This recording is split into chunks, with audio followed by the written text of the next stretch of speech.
Hello, everybody. Welcome back. We are watching a game of Dominions 5, and I'm joined by Sy. Hello, I'm Sy, and I like to talk about Dominions. And talk we will. This is the third episode. In the first episode, we went over all the nations and their builds.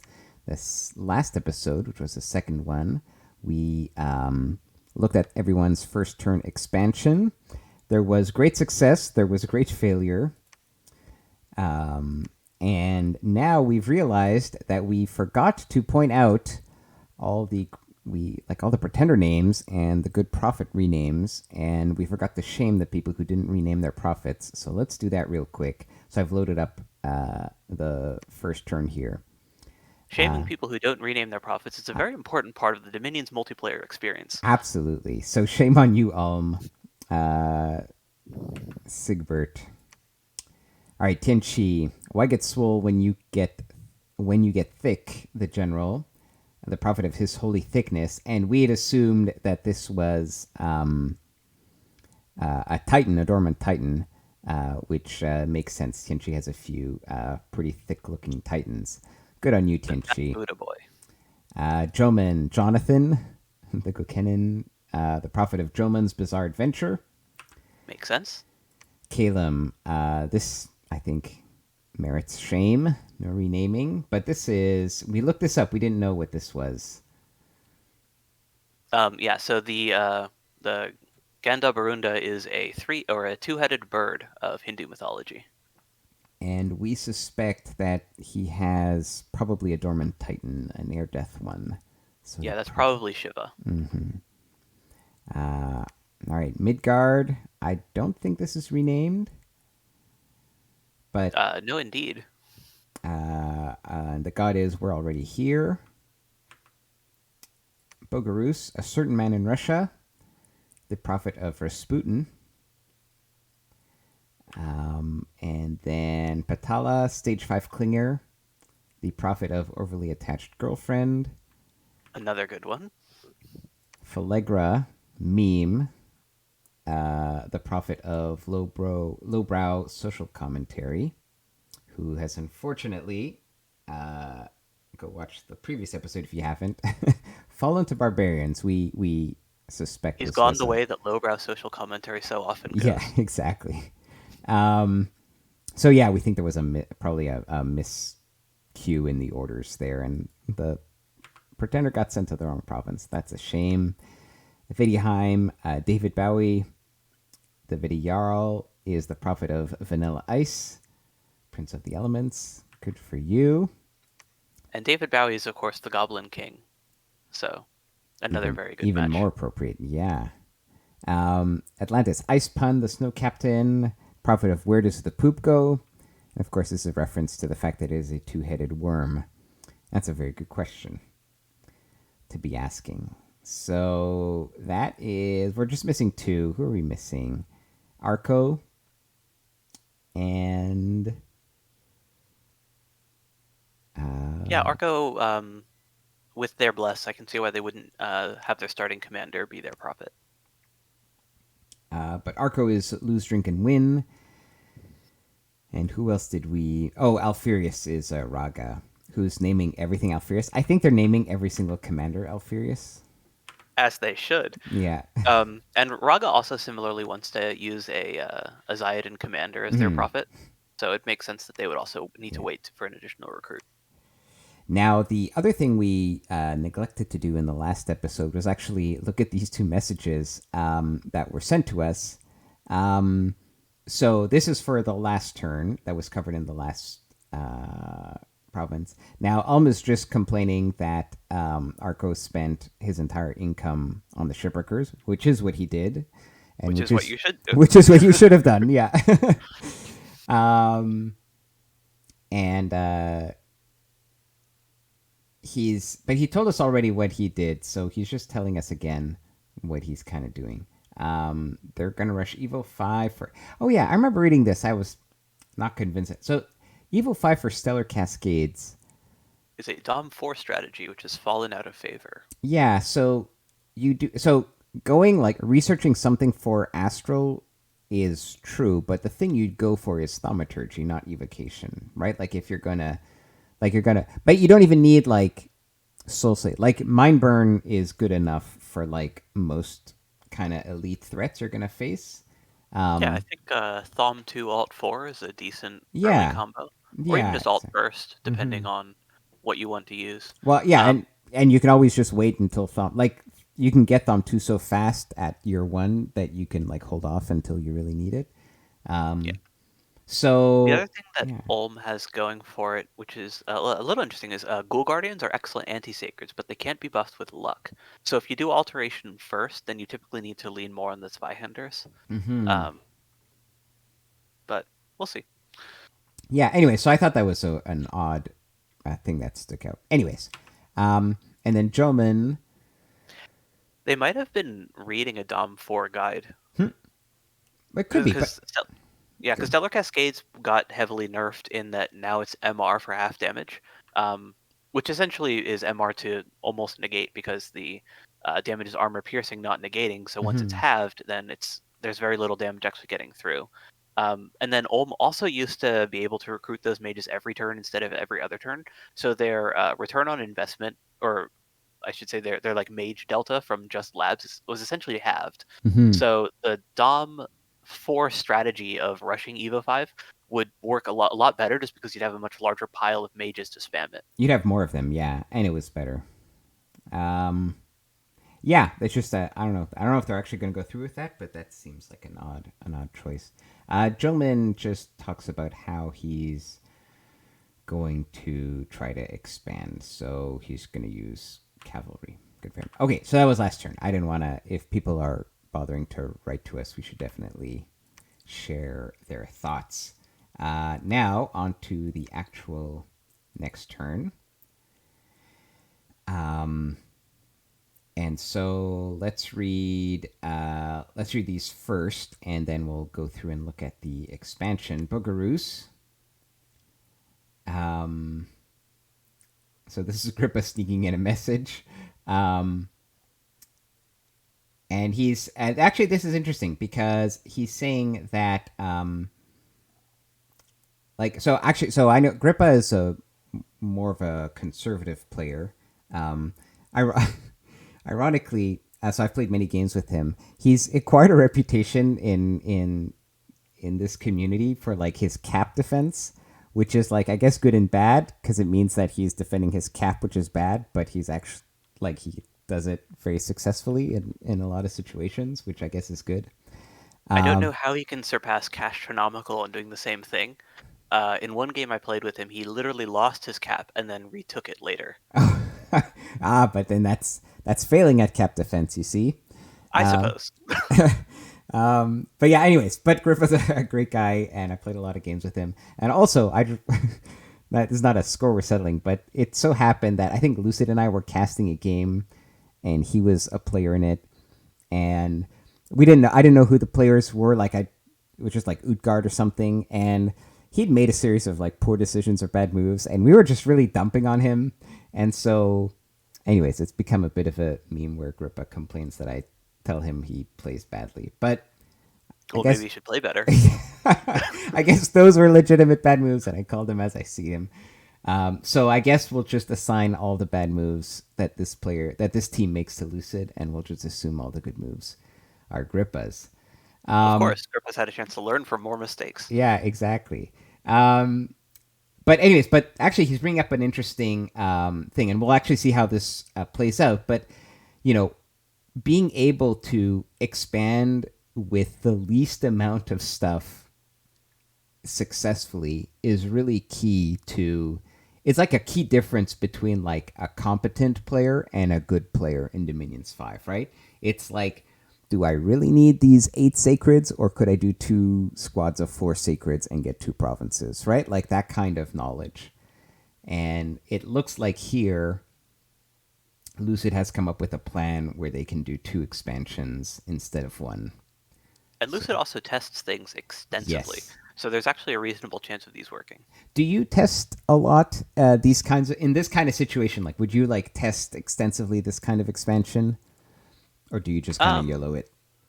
No, so if I care enough, I'll test. Like I would definitely test in like the tournament games. Mm-hmm. I generally only care about one game at a time. I try not to join too many games. Right, right. Right now I'm only yeah. Yeah, fair enough. Okay, and PSF arcs are nice and I love them, says Grippa. Good. Oh, and here we get Lucid. Um, Well played, Lucid. yeah, so he thinks each of these expansions is gonna has about 70% chance of working. That's good. And it The looks. Uparks should run away because they're at the very back with their 100 range smite. And Mhm. as long as you don't lose those, you're fine. You don't care Yeah, about the yeah, 100. they're just archers, right? But yeah, basically he's saying like it's worth, which is the general strategy here. Like it's worth this risk. I mean, 70% are decent odds, right? So it's totally worth risking this because it gets the ball rolling. If he actually tested 10 times and got 7 successes, he is an unbelievable madman. And if he didn't, then he is fibbing. Well, I think you could do like a couple tests and like see based on the numbers. Like you guesstimate. Like I think it's a 70% plus or minus 25%, right? Something like that, yeah. Now, but it looks like what they're looking at is they want to go heavy into indie crossbows. It looks like is what their strategy is. He And also recognizes that the birds are a really bad matchup, which is mm-hmm. good. And Yeah, they this is scout. what I was talking about with the Diplo thing. Yeah, Like I wouldn't do this. you wouldn't Diplo, I mean, I wouldn't think to. I'd be like, oh, this is a hard matchup. Let me see what I can do to prepare to kill right? these You guys. it wouldn't even occur to you to be like, hey, you want to be friends? um, that's funny. So yeah, so and interesting because they seem to have scout. I mean, Caleb can scout very easily, but it seems that Boogerus has figured out that the birds are their neighbors, and so they diploed even before they had like contact in like in terms of province borders. So we'll see if that how that diplo works out, but they certainly initiated it. And Yeah, and then in this case, like what he's saying about being flexible on borders, like you have to, because if birds decide they want to take your stuff and you are Bogarus with this particular build, you can't defend it. mm-hmm. Yeah, so you give them like kind of, like so on a map nuke map, you have like with any neighboring player, you have usually 3 provinces that are equidistant, but sometimes the province connections can make it so that there's really only 2 that are kind of right. One could actually be 3 from your capital. Like I guess in this case, this province here is actually 3 from Phalegra's capital. Now it happens Yeah. to also be 3 from Ulm's. But so if you're early on and you're at a disadvantage compared to another player, you might just say, "Hey, why don't we haven't even expanded here, but I'll give you 2 of the provinces and I only take 1." Right? Oh yeah, and then I'm sure it's also like a thing of just like talking to the other person like a human and seeing what they want. Yeah, yeah, for sure. Although Mhm. interestingly, Bogarus got to that first. Bogarus got to the contested area before Caleb did. Well, yeah. So let's take a look actually here at Bogarus because he had fancy expansion plans. So let's see now. Oh, I see Go why ahead. he knows where Caleb is. You see the names of provinces in LA, 3 3. provinces out. So Yes, he does know where Caleb is. Okay. yes, yes. Now hang on. Did they double expand on the first turn, or do I have the wrong turn loaded here? No, they single expanded, and then this is the turn where they're doing 2. So this is But turn 5. why? How did they have? Oh, we're on turn 5. This you skip turn 4. It looks like. And I see the worm's also 2 provinces away. No, Do you want to? this is the first turn of expansion. This is turn 3. Oh, my turn 4 is wrong. Okay, give me just a second, guys. I'm gonna pause this and we're gonna fix that. Okay, so we're into turn 4 here. We actually had a bit of a slip up in terms of the turns, and we'd started talking about turn 5, which hopefully I will have edited that part out, so you will all be none the wiser. Now So you just told him. yeah, well, we've revealed our flaws. So this is turn 4, the second turn of actual expansion, and we have some more messages. Arco says, wondering if we're the only ones to bid 400 on the shipwreckers. Correct.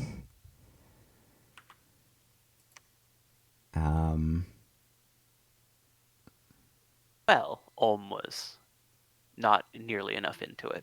They No. should have. Ulm actually would have really benefited from those. Yeah, for sure.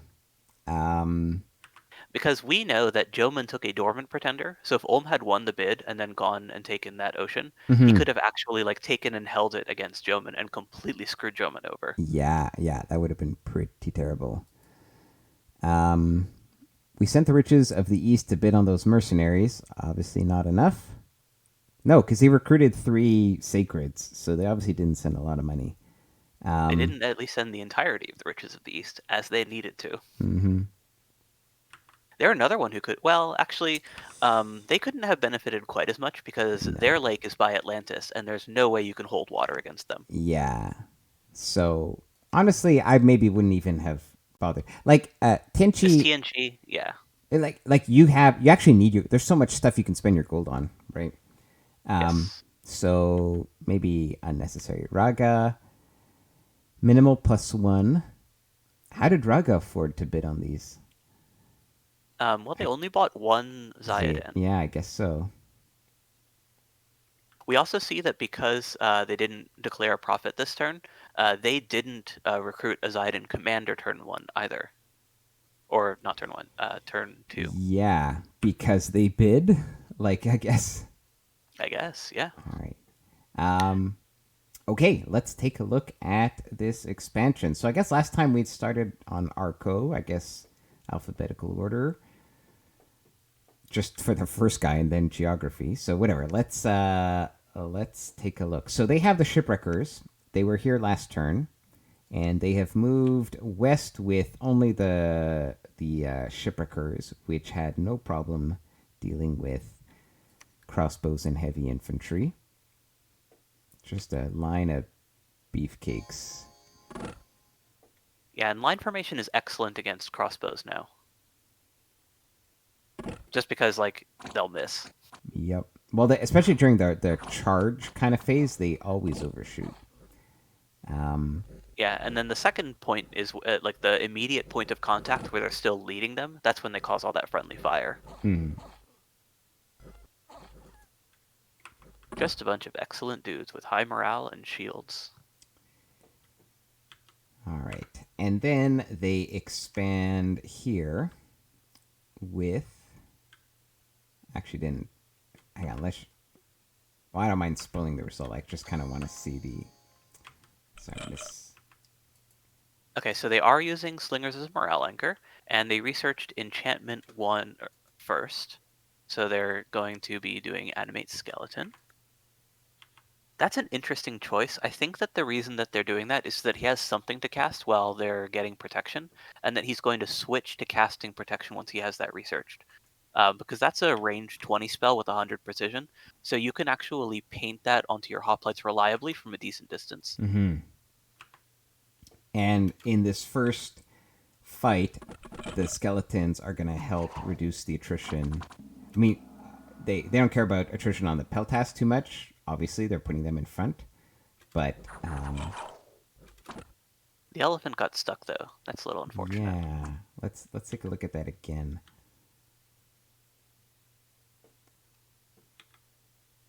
Did he just get stuck on his own dudes? Mm-hmm. Yeah, he's just stuck behind the hoplites. Yeah.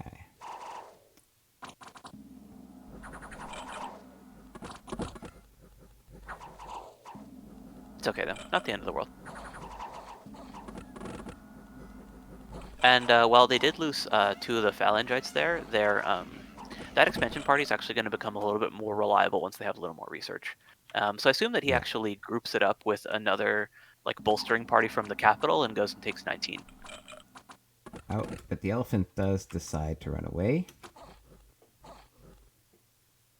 Did the slingers get hit by anything?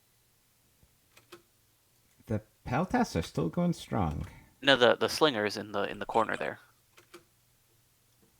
Oh, I Because didn't. that had been the morale That anchor for was that the anchor. elephant. Let's take a look again. I didn't see.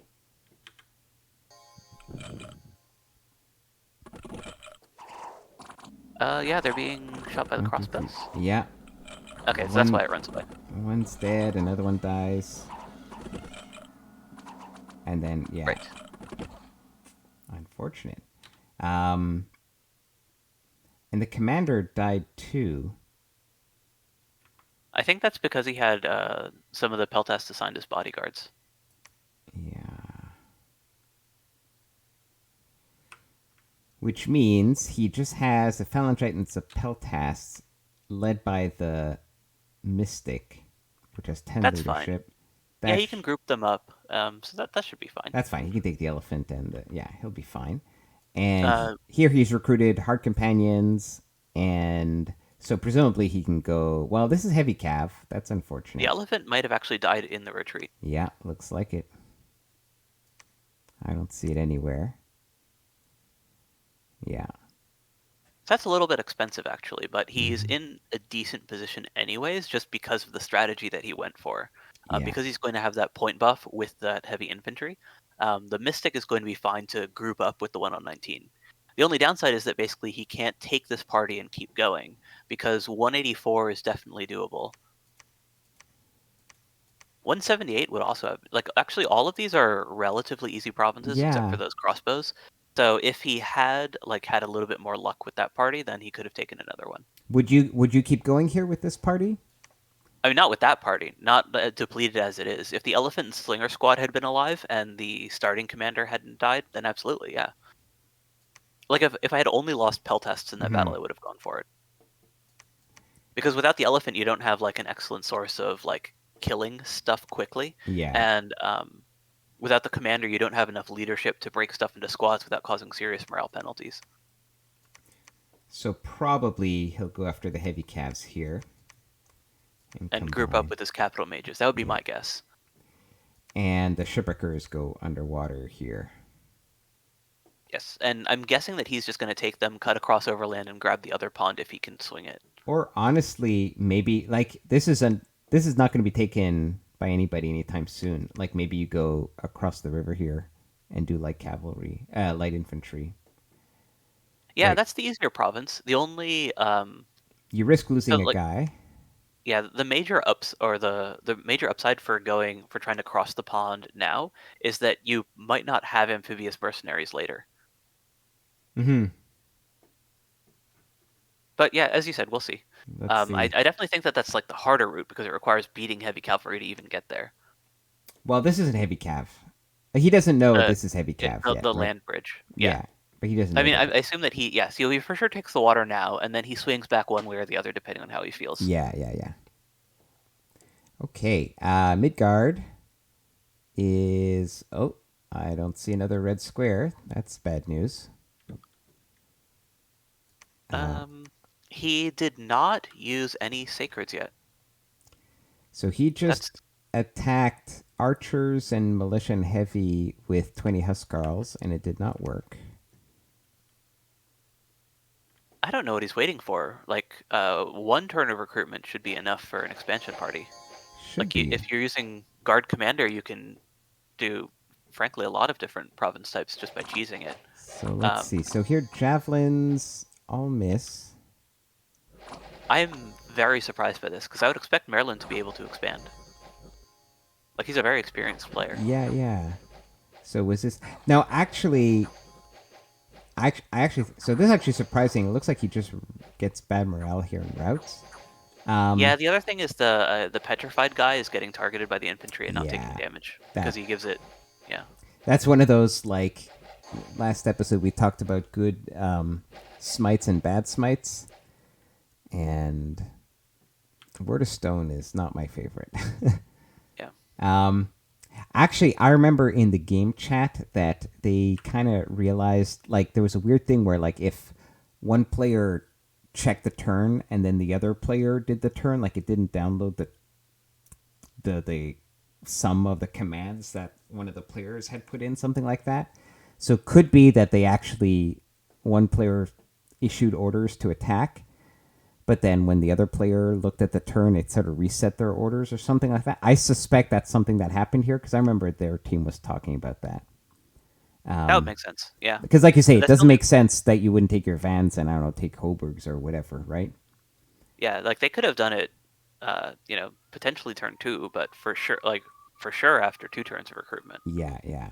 So that I think that was just maybe a technical issue, or like Yeah, somebody, that's yeah, another thing that I'm surprised about because Merlin's played Disciple games, so he's probably done turns where he's like looked at someone else's stuff before and then made sure to update it. yeah. So but I remember them talking about that in the game chat. So I'm gonna assume Yeah, that it wasn't deliberate that we're gonna save up our Vans for something.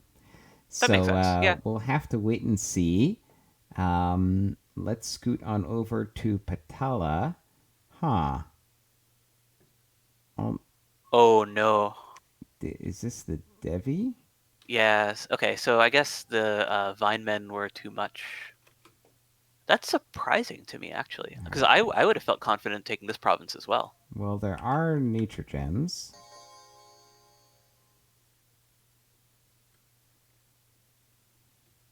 So far, so good. So he's just waiting. Okay, sleep. But that's so these guys have a length 0 dagger and the blowpipe, which is gonna No, do. it's the Vine Men that killed it. Yeah. Let's take a look. Wow, I would not have expected that. That's I suppose that the lack of fear on those guys because they're morale 50 and lack of repel means that they just get enough attack attempts that they'll eventually just overwhelm it by harassing it down so that its defense drops low enough for the Vine Men to hit it. Let's see. Yeah, I mean its defense. It just gets harassed down to 0. So it's got 0 defense this whole time. Yeah, and that'll kill it Yeah, eventually for sure. it's just 0 defense. And 17 protection isn't enough. Oh, it also, let's take a look. Got some afflictions at the end. Let's just take a quick look at what that is. Yeah, so the thing about, early expansion or just thugging in general, right? You have different kind of layers of defense. Now, if you're just fighting a moderate amount of troops, then decent defense and It decent, needed Stone Skin. That's what the problem yeah, was. yeah. But see, With Stone Skin, all these ones, anything below a 5 would be dealing 0 damage to it. exactly, exactly. Now let's see if we can catch what the just what the Yeah, afflictions well, become. none of these would be doing damage to it if it had Stone Skin.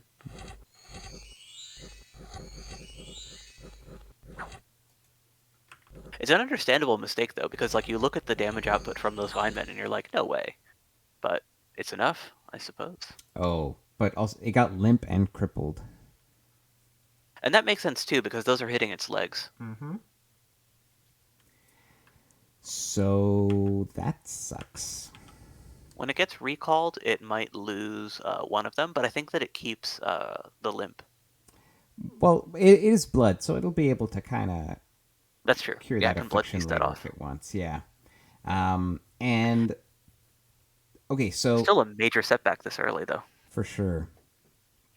Okay, so the Devi dies there. They looks like they're recruiting indie Bakemono shows, Great choice. and they reconsolidated their army here. And that makes sense. I think we talked about that. How Yeah, like they didn't have enough to keep going. that They was need the to go plan back in. here. This is Yeah. just unfortunate. Um, okay, so good luck next turn. Sad to see that about your pretender. Okay, Vidheim had expanded south. Looks like I assume their first army is the one that came up here. Yeah, with their prophet. They're just fighting crossbows. They got the brothers seem to have done most of the work. Yeah, I'm assuming this is another attack rear that went successfully, but that the crossbows and infantry just like impacted with that line quickly enough that they were still able to get some kills. Which Yeah, makes sense. the militia just did not want to route. Actually, unfortunately, their other guys also route. I don't think they get off the field though, so I think Yeah. that's fine. Oh, Yeah. almost. They finally got that smite off. Okay, so that worked out. Yeah, so then because the guys didn't mhm, escape off the field, they're still with that army, so they're in good exactly. shape. And this was just like Wolf Brothers against a very easy indie type. Oh, and they sneak around. Do they actually get the commanders? No, they just kind of brawl it out. Yeah, these guys have excellent defense though, so they're still Yeah, viable as expanders even in a straight fight. for sure. But especially like because they're cheap, right? Like for the money, they're also just great. Yes, and Um, 6 attacks per square. They've got a mhm. lot going for them. Interesting. Okay, so he's paying that province, but he's using an assassin to do it. So he is recruiting those assassins. Yeah, So I think that what he did there is he just went to see what it was, to see if there's anything that the assassin couldn't handle, and he's now going to send the Dimvedi back into that province to start assassinating the regular commanders. yeah, probably. Um, The Go ahead. one thing I'll say about that, though, is that that's a little bit risky just because Dimvedi are quite expensive and you don't want them to retreat into enemy territory. That's a bad way to lose them. Yeah. Well, he might carve out. No, I don't know if he. He can't easily carve out like sometimes you could like isolate a province that you're just gonna assassinate into, but expand around it. But anyways, maybe not in this particular case. Anyway, so far so good. Doing well with the Wolf Brothers. More Wolf Brothers coming along, and he is recruiting Wolf Riders here in this forest. And that makes sense. Like we talked about him using that force to bolster his expansion. Yep. Perfect. Okay, back to Arco. Okay, let's shift up. Tianchi. Looks like they recruiter commander. So they consolidated here. So you get 3 ancestor vessels per turn until you can kind of boost up. I mean, he brought a master of the way. So this seems like overkill. Yeah, I think the Master of the Way was just what he recruited as his commander turn from his capital. So that's Yeah, just like yeah. the guy He to lead the units. he's so this is interesting, right? So this is all about like how much do you what's the bare minimum you need to expand, right? So like a sacred heavy cav with any kind of like mediumly competent bless, depending on the nation exactly, right? But you can like the 3 that he had with his starting army plus these archers and footmen can survive as an expansion force for like 8 turns if Oh you're yeah, if you're not taking like if you're taking like easy fights, but which you should do, right? So instead of coming back and regrouping, he could have taken on these guys and then or these right like there were other options or like go up to more light infantry. And yeah. It's then interesting that he went for the cap circle first. yeah, which I mean I get going for cap circle first. It's hard to math it out, but generally speaking, like in my experience, right? Like this early expansion army with 3 guys plus these works. And then you do other armies that have like 5 sacreds each, basically. And they can just kind of take on everything. But here he's combined. The problem with combining like this is that this still doesn't allow you to recruit like 5 sacreds per turn until you've got like I guess you need 4 provinces cleared. We'd have to double check. Actually, I can almost. So 1-2 is kind of what you need to be. I don't know how many Dom candles he has. Tenchi has a problem because all their mages are sacred, so it takes Yeah, like a candle to recruit a mage, and then so you need like a high Dom score. But with 1-2, you should be able to do 6. You could do 7, I think, sacreds per turn once you've cleared your cap circle, but that means you'd have to have a Dom strength of 8. And does he have in the other this thing is capital? that He might not be able to because he only has 1 hill and everything else is flat. the resource count looks okay though. Like you've got 44 in that one. Yeah, maybe it's enough. I don't know. So, but he went to the 19 one, right? So like if he's clearing, Yeah. yeah, I don't know. And then the other thing is I don't see any indies in the one where he built his commander just now. Or not indies, any regular foreign recruit heavy cav. Yeah, he could have gotten one. I think with well, actually, it's 30. Wait, is this the 32 that it shows here is after the pull from the capital, right? What we see, or is it different Uh, than what with he's? with one fort, I don't think that you lose anything. It should just be pulling resources that the province hasn't developed yet. Yeah, so because I think they're 25 resources, so he should be able to get one.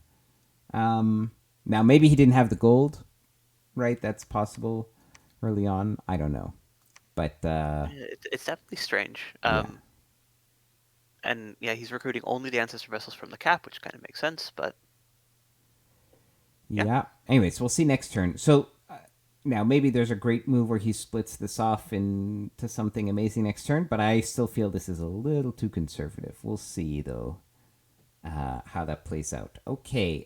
it's not a major mistake. No, no, Not the worst we've seen this game. exactly. We have not lost a pretender to a bunch of barbarians. Okay. Here we have bird things Starting army. Yep. I don't think we need to see that. and more bird things. That's the mercenary archers. That's interesting. Yeah, so he brought them with these guys. I guess honestly, they're just there. I see the value here in that if you're attacking, like these are easy indie types, but there's a lot of them, so it's possible that your flyers like get glommed onto archers plus heavy infantry. I guess right, and then you'd want like a screen for later. Yeah, it's interesting though because he's using the Spirehorn warriors that have such low protection. Even the archers aren't prioritized. That's true. Yeah, they Yeah, have because those guys 14. are. They have 14 protection. They have plate armor, dude. Yeah, They're not. thank you, boys. Yeah, so you can see that they Yeah, all turn around to go chase the even less immediately. armored. Yeah. Yeah. And honestly, the archers are probably doing well. No, well, yeah, they only have 6. It's summer, so no, Well, these don't. Spirehorns don't have ice They don't protection have ice anyways. protection. Yeah, yeah, and they have huge shields. So actually, they're not going to take that much friendly fire. I don't know. I guess you have to Take put the some. archers somewhere, right? So. Yeah, it's interesting. Like archers are definitely valuable when you combine them with your own recruited archers to go after barbarians and like. Hmm. Um, and barbarians are normally very hard for Calum because the commanders are inconveniently located at the front. Yeah, but he only has one barbarian province, and it's up here. Yeah, so Archers are he's also in very range. good against crossbowmen, generally speaking, but so are just flyers. So it's not like he needed something specifically for that. Yeah, I'm curious to see what he does when it comes to handling the heavy cav provinces, and if he's actually going to be using the whole lure and screen thing, or if Hmm. he's just going to do a very basic attack rear, hold attack rear like he's been doing. All right, so 2 more provinces for Calum, and let's scoot over to Joman. So Joman went in the forest last turn, and now looks like he's consolidated. No, that's just the same army. Yeah. I remember last turn he had recruited Ashigaru. Okay, so it is actually just the same army. He didn't top it off at all. He's just waiting to get 2 turns. So he, It's interesting that he did so well against the horse tribe. I actually do want to see this yeah, one yeah. just to Let's see take if a he look. has the. So there's only 23. Let's And it see looks how like they routed very quickly, so he might have just gotten lucky on that. Yeah, because he still has the archer set to attack. with at the Um, same weird offset that doesn't quite have them connect. Nice connection. I think he just got a lucky morale roll. Well, that's pretty. Like he killed more than half of that, so that's normal. I suppose.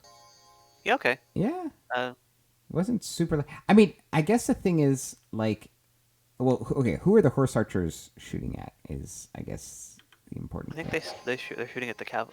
No, they're shooting No, see, they're archers. shooting at the samurai archers who have 15 Okay. protection, and I guess just don't care about composite bows.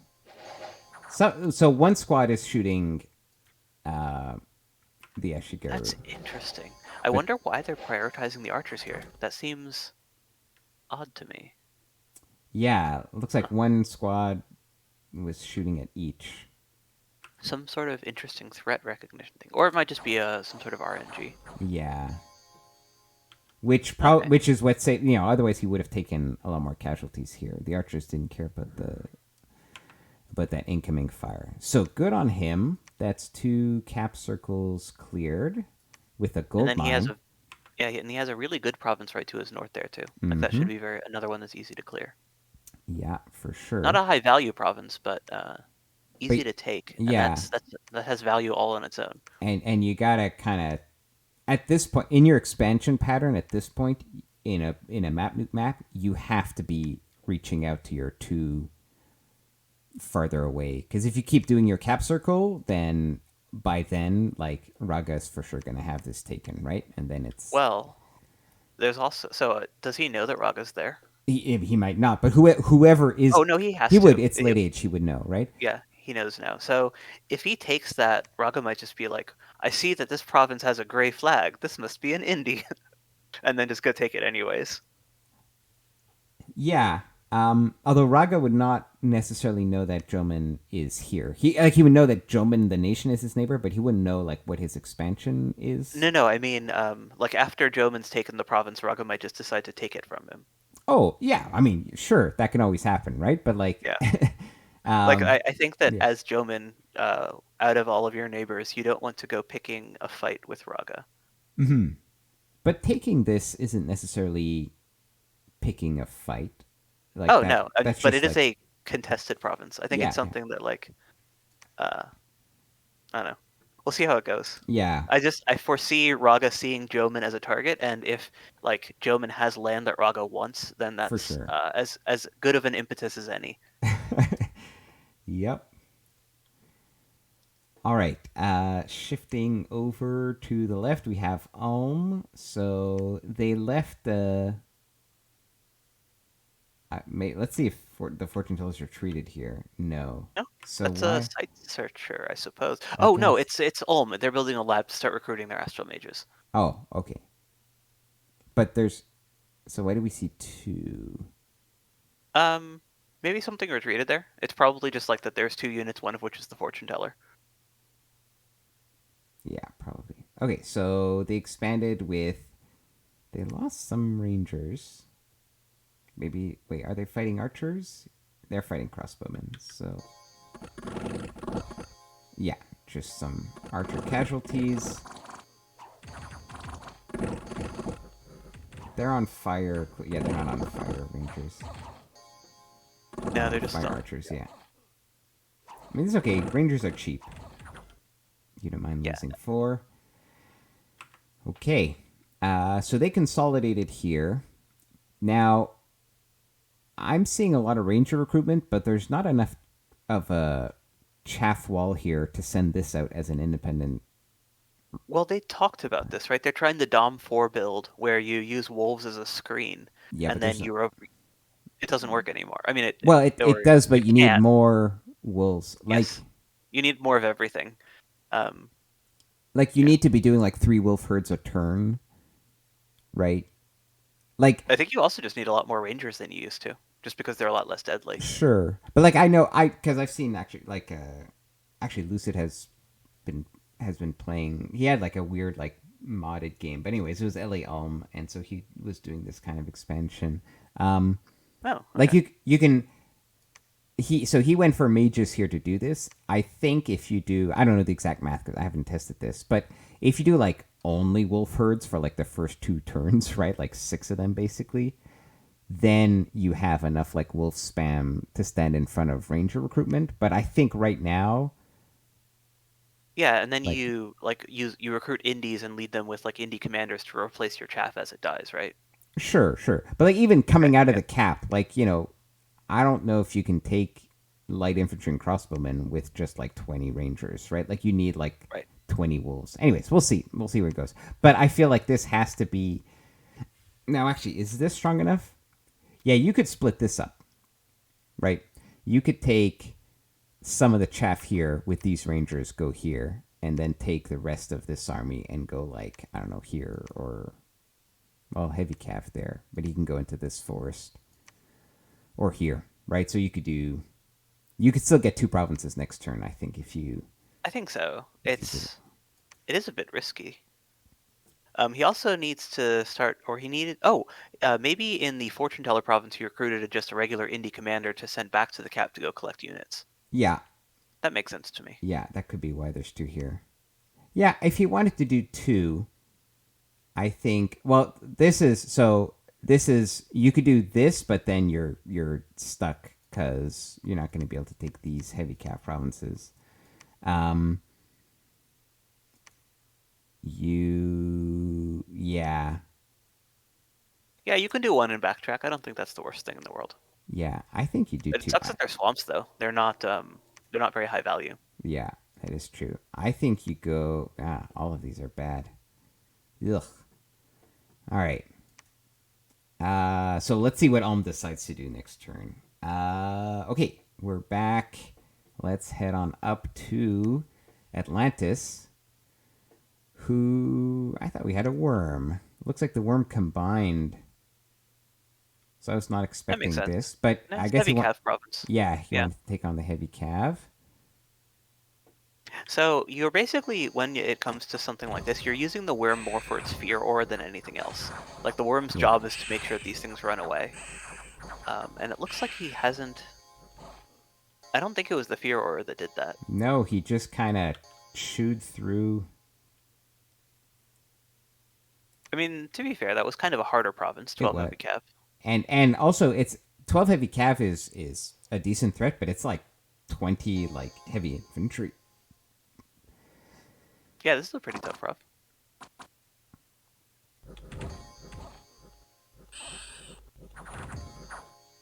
Yeah, the worm definitely couldn't have taken this by itself.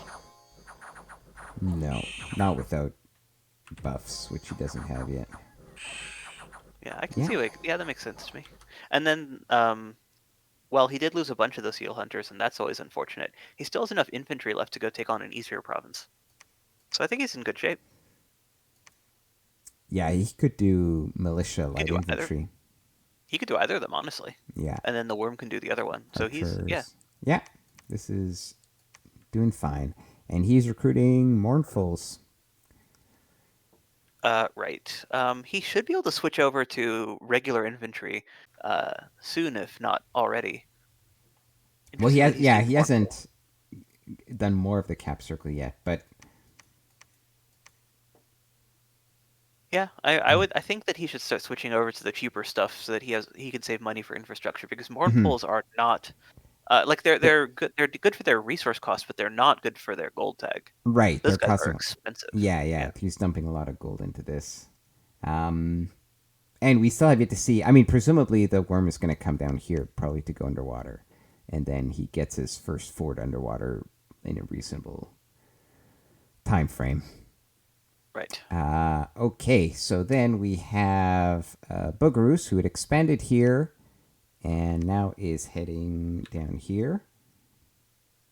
And we have a little bit of spoiler info about what he does next, but this is a sizable force.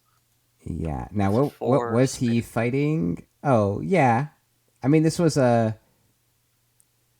scouting report could have been really scary for this, right? Because this is like, hang on, let's see how many. I mean, it is an easy pop type.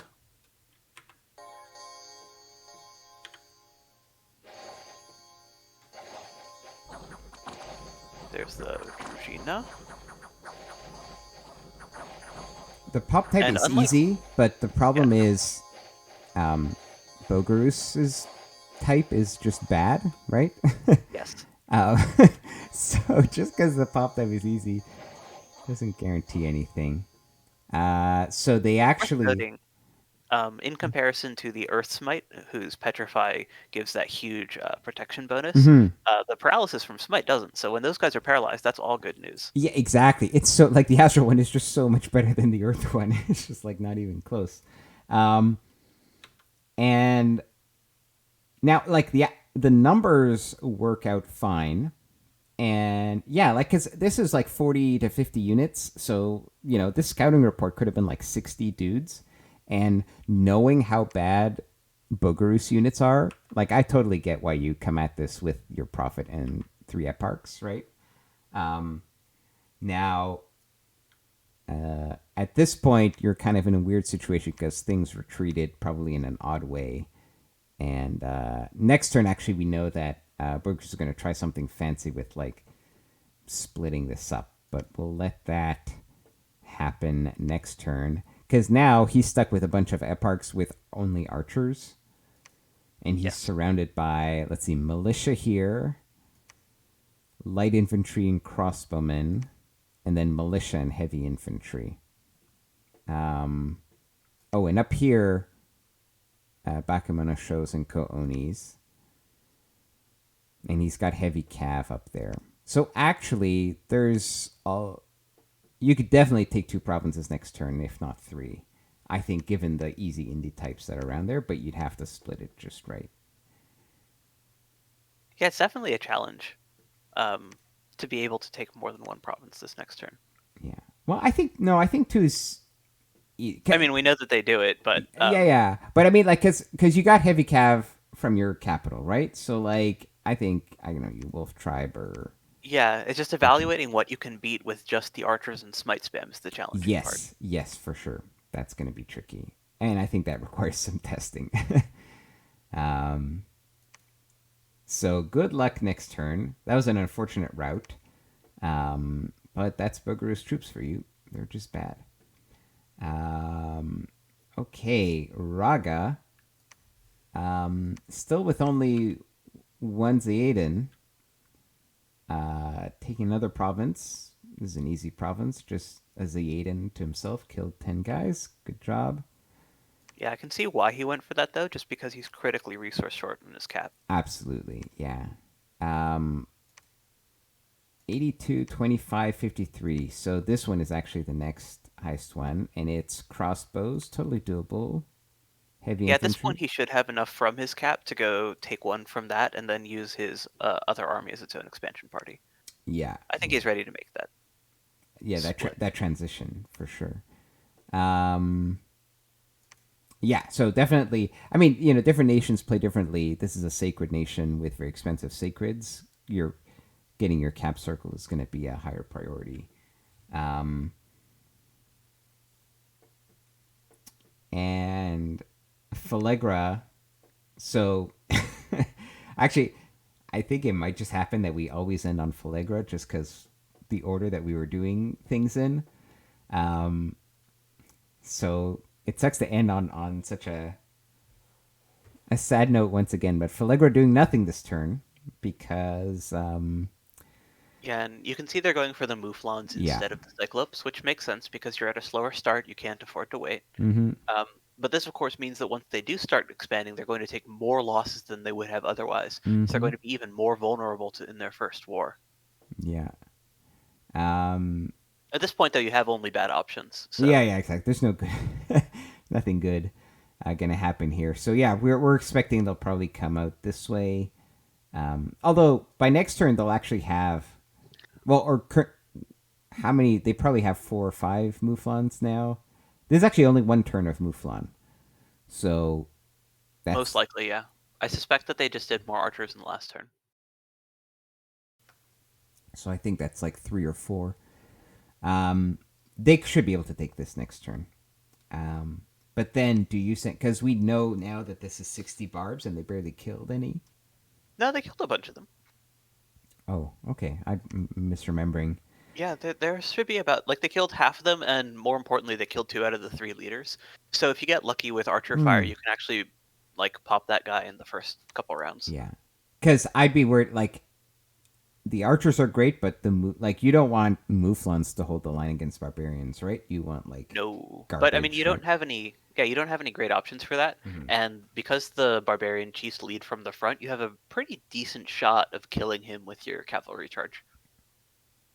That would be brave, but maybe that's what he needs to get back into this game. Oh, yeah. I mean, if you get unlucky with that and then you lose more, you're just done. Yeah. So you're just done. All right. I think we have gone through all of the players and all of their expansions this turn. And we have read all the messages. Good. Is there anything else Any closing thoughts?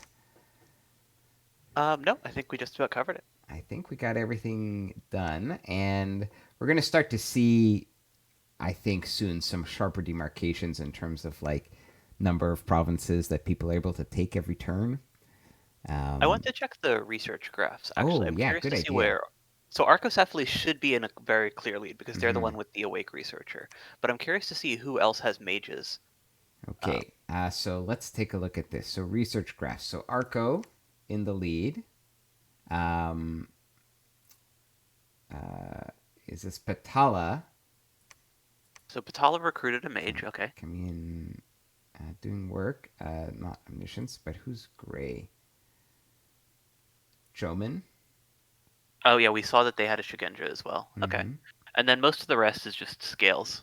Yeah. So Raga has done zero research, which is, I guess, expected. Kind of. They have one mage actually. Yeah. Yes, that's true. They did a tiny bit of research. Um, Tianchi, So not.